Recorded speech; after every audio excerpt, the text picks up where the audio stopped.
chapter 8, Asoka the emperor who gave up war of history. Okay. So Roshan's rupees. Roshan clutched the crisp notes that her grandfather had given her on her birthday. While she badly wanted to buy a new CD, she also wanted to just see and feel the brand new notes. It was then that she noticed that all of them had a smiling face of Gandhiji printed on the right and a tiny set of lions on the left. What were the lions? Therefore, she wondered. A very big kingdom and empire. The lions that we see on our notes and coins have a long history.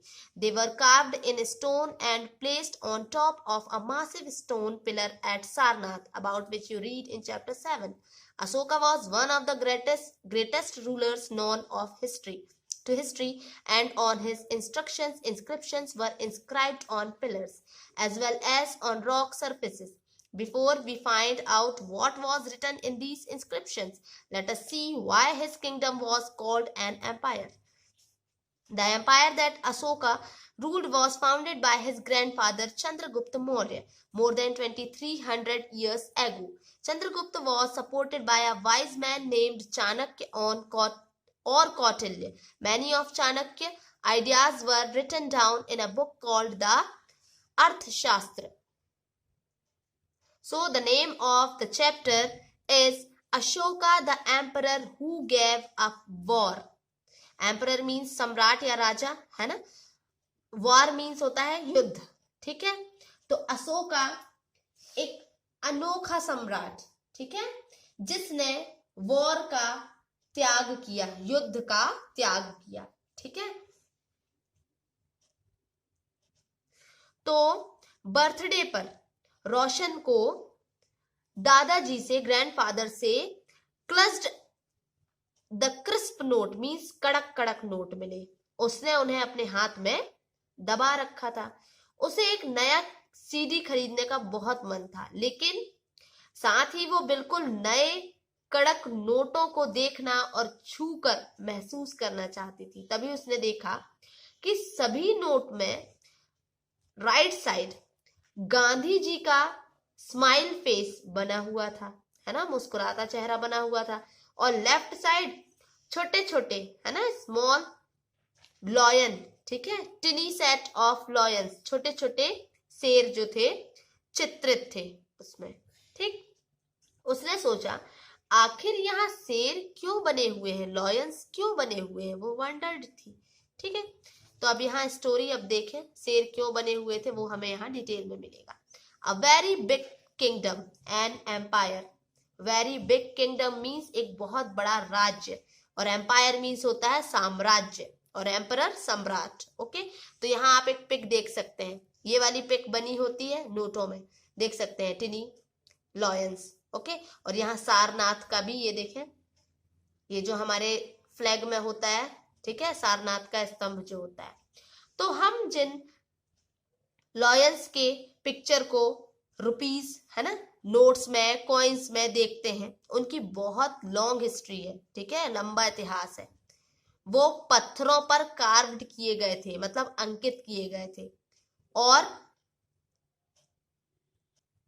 उन्हें सारनाथ में एक massive stone pillar, है ना, massive means बहुत बड़ा, stone pillar पर उसे स्थापित किया गया था. आपने चैप्टर 7 में भी पढ़ा था. ये पत्थरों को काट कर बनाया गया है, देखें, और ये जो है ये सारनाथ में है ना. तो Ashoka was one of the greatest ruler. Ashoka history के महानतम रूलर्स, है ना, राजाओं में से एक थे. अशोक के निर्देश पर इसके जैसे कई पिलर और स्टोन्स पर कार्विंग की गई, इंस्क्रिप्शंस इंस्क्राइब्ड किए गए, है ना. इंस्क्रिप्शन मीन होता है अभिलेख. ठीक है, वो लिखे गए. लेख मीन्स लेख क्या कहा जाए, कुछ राइटिंग्स, है ना, वो लिखे गए. तो ये समझने की कोशिश करें कि उनके किंगडम को एम्पायर क्यों कहा गया. Okay. So the empire, empire means मैंने अभी बताया आपको साम्राज्य, है ना। तो अशोक जिस एम्पायर पर रूल करते थे, शासन करते थे, उसकी स्थापना उनके दादा, उनके ग्रैंडफादर, है ना, चंद्रगुप्त मौर्य ने लगभग 2300 ईयर्स एगो की थी। The empire that Ashoka ruled was founded by his grandfather, ठीक है, उनके ग्रैंडफादर द्वारा उनकी स्थापना की गई थी, चंद्रगुप्त मौर्य के द्वारा 2300 ईयर्स एगो।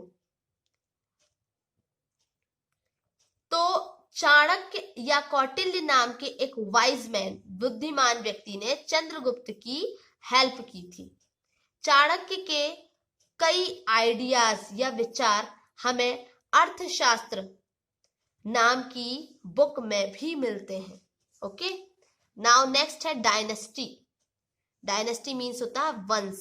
ओके, तो जब एक ही परिवार के कई सदस्य, एक ही फैमिली के कई मेंबर्स एक के बाद एक रूलर बनते हैं तो उन्हें एक ही डायनेस्टी का कहा जाता है, ठीक है। तो मौर्य डायनेस्टी में 3 इंपॉर्टेंट रूलर्स हुए। वो कौन कौन थे? Chandragupta, his son Bindusara and Bindusara son Ashoka, ठीक है। चंद्रगुप्त, उनके बेटे बिंदुसार और उनके बेटे अशोका। तो ये 3 इंपॉर्टेंट रूलर्स थे मौर्य डायनेस्टी के। ओके, तो उस एम्पायर में बहुत सारी सिटीज थी। इनमें एम्पायर की कैपिटल पाटलिपुत्र, उज्जैन और तक्षशिला जैसी सिटीज मुख्य थी। ओके, तक्षशिला नॉर्थ वेस्ट और मिडिल एशिया के लिए आने जाने का रूट था। दूसरी तरफ उज्जैन नॉर्थ इंडिया से साउथ इंडिया जाने वाले रास्ते में पड़ता था। शायद सिटीज में ट्रेडर्स या मर्चेंट, गवर्नमेंट सर्वेंट्स या गवर्नमेंट ऑफिसर्स और क्राफ्ट पर्सन्स रहा करते थे। ओके, तो यहां जो मैप दिया गया है, यहां पर कुछ डॉट्स दिए हुए हैं, देख सकते हैं, है ना। तो ये सिटीज बताई जा रही है हमारे इंडिया की, ये सिटीज हैं। देखें, जो बहुत सारी सिटीज थी वो यहां दिखाई जा रही है मौर्यन एम्पायर की। Okay, important cities. तो वहीं कुछ दूसरे एरियाज में कुछ विलेजेस थे, है ना, जहां पर फार्मर और हर्डर्स रहा करते थे।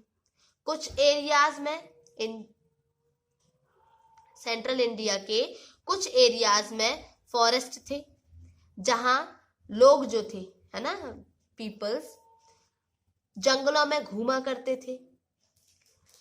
वहां से वेजिटेबल्स या फ्रूट्स या हर्ब्स कलेक्ट करते थे, वहां पर ग्रेन्स प्रोड्यूस करते थे, एनिमल हंट करते थे, है ना, फूड के लिए, ठीक है। और एम्पायर के अलग अलग पार्ट के, डिफरेंट पार्ट्स के लोग डिफरेंट डिफरेंट लैंग्वेजेस बोला करते थे। और आज भी ऐसा होता है हमारे कंट्री में, अलग अलग एरिया में आप जाकर देखिए अलग अलग लैंग्वेजेस मिलेंगी।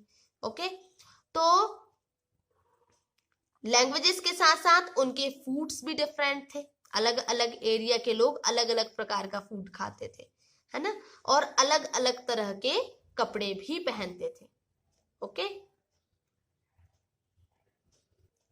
तो इस मैप में जो ब्लैक डॉट्स दिए हुए हैं, ब्लैक डॉट्स में देखें आप, उज्जैन दिख रहा है, ये टांडला तक्षशिला दिख रहा है ना, पाटलिपुत्र दिख रहा है। ओके, तो ये कुछ 3-4 सिटीज जो दिख रही हैं, ये इंपॉर्टेंट सिटीज थी। और बाकी जो रेड डॉट है, रेड डॉट वो है जहां पर अशोका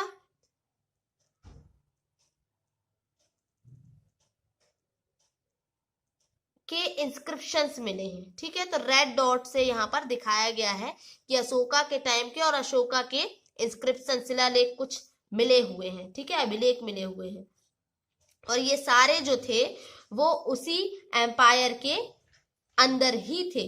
और sorry, now next, how are empires different from kingdoms? Empires जो थे वो किंगडम से कैसे डिफरेंट थे? सो एम्परर किंगडम से काफी बड़े होते थे और उनकी प्रोटेक्शन के लिए बिग आर्मीज की जरूरत होती थी, इसीलिए एम्परर को किंग्स की तुलना में ज्यादा संसाधनों की जरूरत होती थी।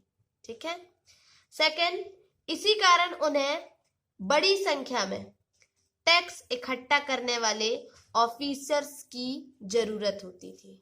Okay, now next topic we will read tomorrow.